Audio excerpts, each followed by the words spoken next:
মনে করেন এই কবরে আপনার একা শোয়াই দিয়া চলে গেল সবাই। এই যে আমি শুইছি কবরে, আমার জীবনের প্রথম কবরে শুইলাম। ঠান্ডা, অনেক ঠান্ডা ভাই। আল্লাহ, কেমনে থাকুন এই ঘরে? আল্লাহ আল্লাহ, মনে করেন আমি একা এখানে কি বানাই। আহ, আমার রাইখা সবাই চলে গেছে, এখানে কি হবে আমার? আল্লাহ, তারপরে যখন এটা অন্ধকার হয়ে যাবে একদম, মানুষ কেন ভাবে না? আহ, আমার দম বন্ধ হয়ে যাচ্ছে এখনই।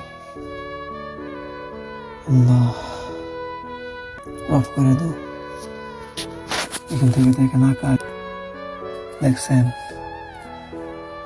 একটু পরে অন্ধকার হয়ে গেলে কি হবে এখানের অবস্থা। আল্লাহ, আপনি আমাদেরকে মাফ করেন। আল্লাহ আল্লাহ, ভিডিওটা শেয়ার করে দেন, অন্য মুসলমান ভাই যেন এটা দেখে এবং তার দিলের ভিতর অনুশোচনা হয়।